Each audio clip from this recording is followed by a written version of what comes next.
कहानी की शुरुआत में हम अमेरिका के एक छोटे से टाउन में लोगों को नदी किनारे पिकनिक मनाते हुए देखते हैं। लेकिन तभी अचानक बिना किसी इंसान के एक बोट नदी में तैरती हुई उनके करीब आई। लेकिन बोट के अंदर जो मिला वो देखकर ये लोग हैरान रह गए। इस बोट के अंदर एक बुरी तरह से गली सड़ी डेड बॉडी थी। यह शरीर बहुत ज्यादा बुरी हालत में था। जल्द ही वहां का पुलिस चीफ जॉन हॉकिंस वहां पहुंच गया। हॉकिंस के आने से पहले ही फोरेंसिक ऑफिसर कॉनी वहां पहुंच चुकी थी। उसने हॉकिंस को बताया कि डेड बॉडी बहुत बुरे हाल में है और इसके शरीर में हड्डियां तो हैं ही नहीं, सिर्फ मांस बचा है। ये बहुत अजीब सा केस था। ऐसा लग रहा था किसी ने हड्डियां निकाल ली हों, जो कर पाना आम तौर पर नामुमकिन सा लगता है। शरीर को पोस्टमार्टम के लिए भेज दिया गया।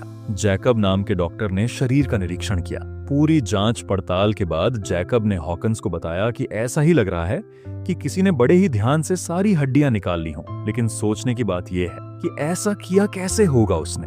जैकब को इस शरीर के अंदर एक मधुमक्खी जैसा कीड़ा भी मिला। इस कीड़े को जैकब ने एक जार में बंद कर दिया था। हॉकिंग ने कॉनी को यह जार दिया ताकि इसे ध्यान से रख दिया जाए। हो सकता है यह सबूत के तौर पर काम आ जाए और मौत के कारण का पता लगाया जा सके। जल्द ही कॉनी को इस आदमी का नाम पता चला। इस आदमी का नाम था डॉक्टर कोल पार्सन्स। वह एक साइंटिस्ट है जो लगभग 1 साल पहले यहाँ रहने आया था। उन्हें इस आदमी का वॉलेट और कुछ सामान बोट पर ही मिला। वह पहले यूनिवर्सिटी में एक प्रोफेसर हुआ करता था, लेकिन फिर उसने सब कुछ छोड़ दिया और अकेले जाकर नदी के किनारे रहने लगा, जंगल के बीचों बीच। हॉकिंस को इस केस की अच्छे से जांच करने के लिए उस आदमी के घर जाना होगा। इसके बाद हम मैग नाम की एक लड़की को देखते हैं जो कि हॉकिंस की एक्स गर्लफ्रेंड है। मैग पुलिस के लिए जंगल की गाइड के तौर पर काम करती थी। हॉकिंस ने मैग से मिलकर इस केस के बारे में पूरी जानकारी दी। मैग उस साइंटिस्ट को जानती थी। लगभग 1 साल पहले मैग ने उस साइंटिस्ट की कुछ सामान लाने में मदद भी की थी। वो जानती थी कि यह साइंटिस्ट किसी एक्सपेरिमेंट पर काम कर रहा है, लेकिन इस एक्सपेरिमेंट के बारे में ज्यादा कुछ नहीं पता उसे। हॉकिंस ने मैग को अपने साथ चलने के लिए कहा ताकि इस केस की अच्छे से छानबीन हो सके, और मैग इसके लिए तुरंत मान भी गई। हॉकिंस ने जेकब को भी साथ आने को कहा। इस छानबीन पर चलने से पहले हॉकिंस ने कुछ सूचना इकट्ठा की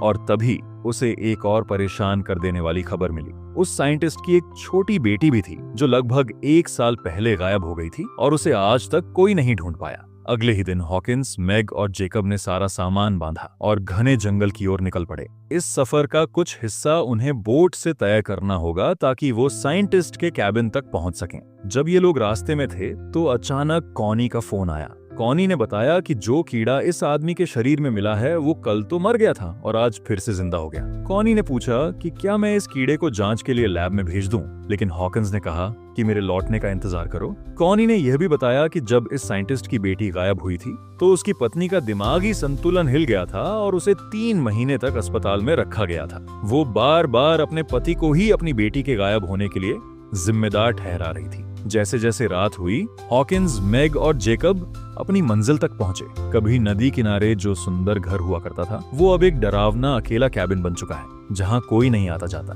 किसी तरह का कोई रखरखाव नहीं है। मैग ये देखकर बहुत दुखी हुई क्योंकि जब 1 साल पहले वो यहाँ आई थी तो ये जगह बहुत खूबसूरत थी। हॉकिंस ने मैग और जेकब को बाहर रुकने को कहा और उसने पहले अंदर जाकर देखा कि वहाँ कोई खतरा तो नहीं है। उसने आवाज भी लगाई कि शायद अंदर कोई हो, लेकिन ये जगह पूरी तरह तहस नहस हो चुकी थी। सारा सामान, फर्नीचर इधर उधर बिखरा हुआ था और ये तो देखकर ही पता चल रहा था कि यहाँ काफी समय से कोई नहीं रह रहा। जब हॉकिंस ने इस जगह की छानबीन शुरू की तो उसे कुछ अजीबोगरीब चीजें मिली, जैसे अजीब तरह से हिलती हुई छत। इसे देखकर ऐसा लग रहा था मानो वो जिंदा हो।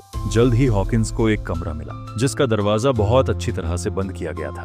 उसने अभी के लिए यह दरवाजा नहीं खोला और बाहर मैग और जेकब को बुलाने गया। रात बहुत ज्यादा हो गई थी, इसीलिए उन्होंने सोचा कि जंगल में वापस जाना सही नहीं रहेगा। रात को यहीं रुक जाते हैं, लेकिन इस जगह का माहौल बहुत ही अजीब और डरावना था। घर में घूमते हुए भी अजीब और डरावनी आवाजें गूंज रही थी। हॉकिंस ने कहा कि डरने की बात नहीं है, ये आवाजें किसी चूहे या रकून की होंगी। लेकिन असल में तो टेंशन बढ़ती गई। अचानक इस कैबिन की लाइटें जलने बुझने लगी, जिससे यह जगह और भी ज्यादा अजीब और डरावनी लगने लगी। जल्द ही उन्हें एक बेसमेंट का दरवाजा दिखाई दिया। उन्होंने सोचा कि नींद तो यहाँ वैसे भी नहीं आएगी, तो थोड़ी छानबीन कर लेते हैं। नीचे बेसमेंट में उन्हें एक बड़ी बिजली पैदा करने वाली मशीन मिली। ये अजीब सी मशीन एक बड़े इंडस्ट्रियल चार्जर जैसी लग रही है। पूरी तरह इस मशीन का क्या काम है ये उन्हें भी समझ नहीं आया, लेकिन यह मशीन काफी ताकतवर और खतरनाक लग रही है। हॉकिंस ने जो रिसर्च यहाँ आने से पहले की थी उसमें भी ऐसी किसी मशीन का जिक्र था। इस घर की रसोई में छानबीन करते हुए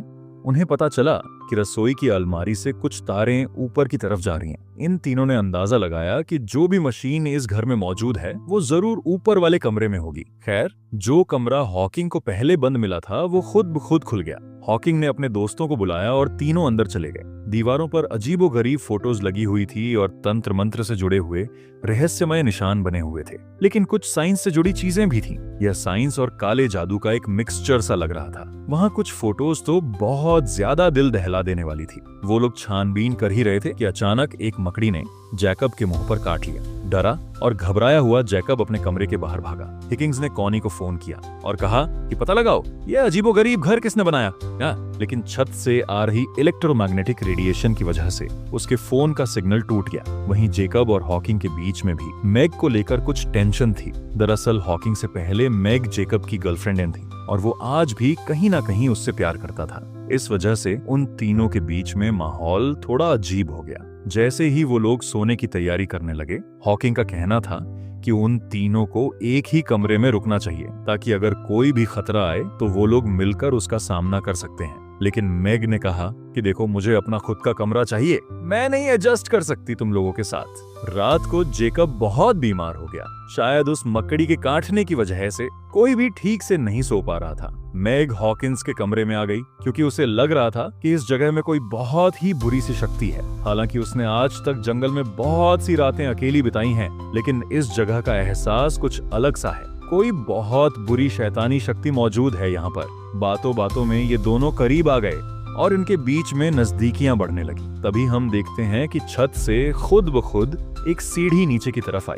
जैकब की हालत बद से बदतर होती जा रही थी। ऐसा लग रहा था मानो वो पूरी तरह से अपने वश में नहीं है। अचानक बाहर से कुछ आवाज आई। मैग और हॉकिंस ने जल्दी से कपड़े पहने। वो हथियार उठाकर बाहर निकले तो सामने एक औरत उनकी तरफ बंदूक ताने खड़ी थी। यह औरत कोई और नहीं बल्कि लिंडा है, डॉक्टर कोल पार्सन्स की बीवी, जो अपने गुमशुदा पति को ढूंढती हुई यहाँ आई थी। हॉकिंस ने उसे समझाया कि मैं पुलिस वाला हूँ और तुम्हारे पति की डेड बॉडी मिल चुकी है नदी के किनारे। लिंडा को समझ आ गया कि ये लोग उसे कोई नुकसान नहीं पहुंचाएंगे, तो उसने अपनी बंदूक नीचे कर ली।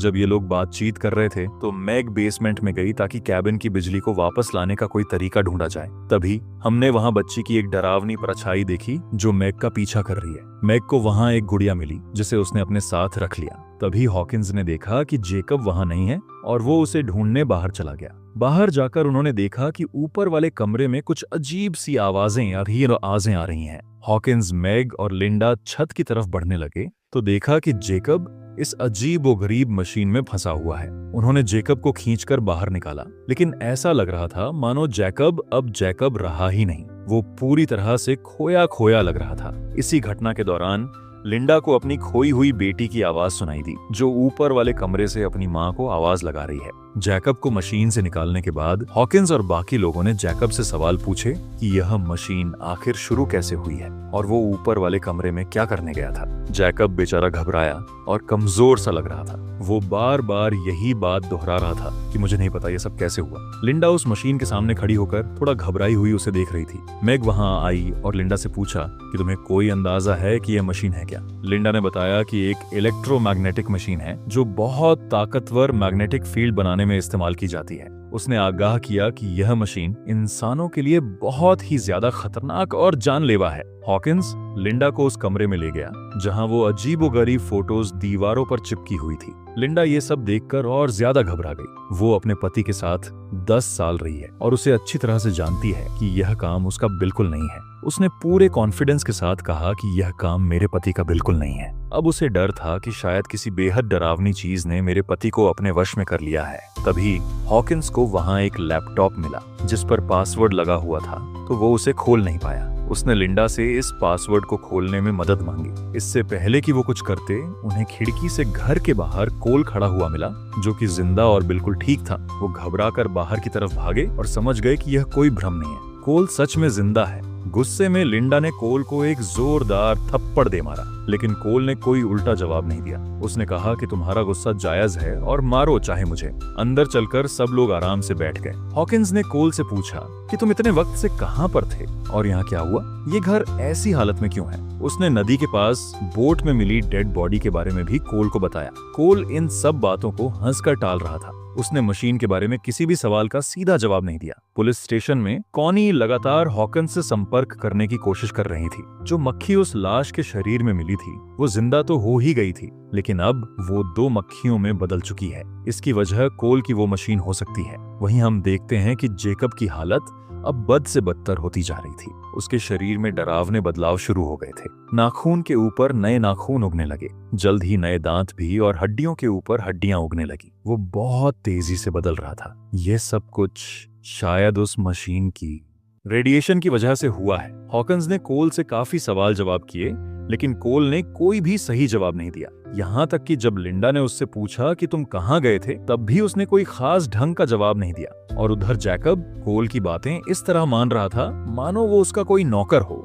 जब लिंडा जैकब की हालत देखने गई तो उसका शरीर इस तरह से बदला हुआ देखकर वो बहुत ज्यादा डर गई। वो तुरंत हॉकिंस और मैग को बताने गई। जेकब के शरीर में ऐसा भयानक बदलाव देखकर वो लोग समझ गए कि उन्हें जल्द से जल्द यहाँ से निकलना होगा। जब वो लोग बाहर निकले तो देखा कि जिस बोट से वो सब यहाँ पर आए थे वो अब गायब है। हॉकिंस को कोल के ऊपर अब और ज्यादा शक होने लगा, लेकिन कोल अभी भी इन सारी चीजों को मजाक में ले रहा था। हॉकिंस ने गुस्से में अपना आपा खो दिया। उसने कोल को एक जबरदस्त मुक्का दे मारा और उसे बांध दिया ताकि वो आगे किसी चीज में मुसीबत ना पैदा कर सके। लिंडा ने कहा कि हमें थोड़ा ढूंढना चाहिए। यहाँ आसपास कोई तो होगा ही जो यहाँ से बाहर निकलने में हमारी मदद कर सके। हॉकिंस और मैग आसपास लोगों की तलाश में वहाँ से निकल गए। वो जल्द ही एक कैंपिंग साइट पर पहुंचे जहाँ बहुत सारा सामान पड़ा था। रहने खाने की जगह भी थी, लेकिन इस कैंप के अंदर बहुत सारी सड़ी गली डेड बॉडीज पड़ी हैं, जिन्हें देखकर वो दोनों तुरंत वहां से दूर भागे। ये घिनौना दृश्य देखकर मैग उल्टियां करने लगी।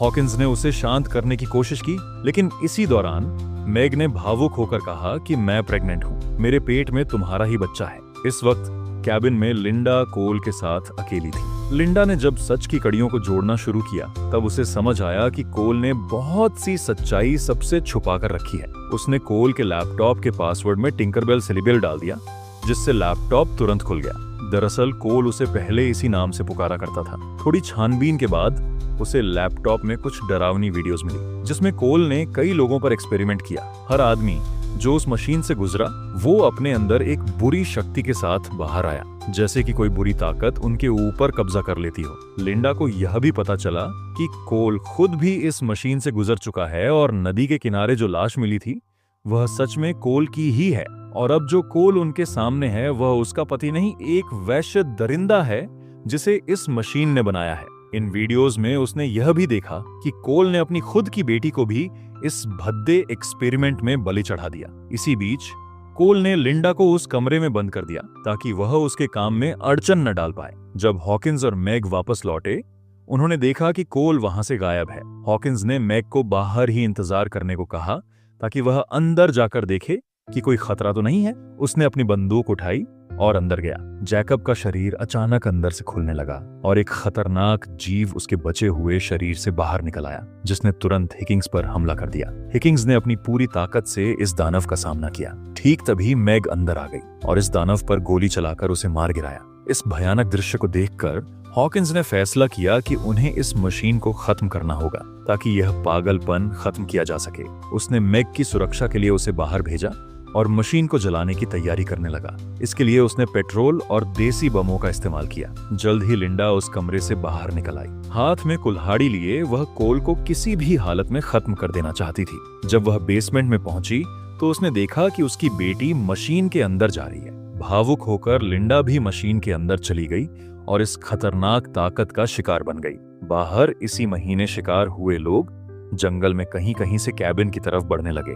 मैग जितने लोगों को मार सकती थी उन्हें मारती रही, लेकिन कोई फायदा नहीं था क्योंकि जंगल से ही अजीबोगरीब इंसान बहुत ज्यादा तेजी से बाहर आने लगे। उधर बेसमेंट में हॉकिंस को पेट्रोल मिला और वह उसे उठाकर ऊपर वाले कमरे में जाने लगा। अब लिंडा का शरीर भी काफी हद तक बदल चुका था, जिस वजह से मैग को मजबूरी में उसे भी गोली चलाकर खत्म करना पड़ा। ऊपर वाले कमरे में हॉकिंस और कोल के बीच हाथापाई शुरू हो गई। कोल ने हॉकिंस की 2 उंगलियां मुंह से काटकर अलग कर दी। हॉकिंस ने एक लोहे की रॉड से कोल का सर कुचल दिया। मौका मिलते ही हॉकिंस ने मशीन को आग लगा दी। आग बहुत जल्दी फैलने लगी थी, इसीलिए हॉकिंस ने चिल्लाकर मैग को बाहर जाने के लिए कहा। मैग तो बाहर चली गई, लेकिन कोल दोबारा उठ गया और उसने हॉकिंस को पकड़ लिया ताकि वह बचकर न जा पाए। एक बड़े धमाके से पूरा घर उड़ गया और सब कुछ तबाह हो गया, लेकिन हॉकिंस ने उसे रोकने के चक्कर में अपनी जान कुर्बान कर दी। अब मैग अकेली रह गई थी और हर तरफ से अपने ऊपर हमला होता देखकर वह सुन्न पड़ गई। 8 महीने बाद हम देखते हैं कि मैग अपने घर पर एकदम सही सलामत है।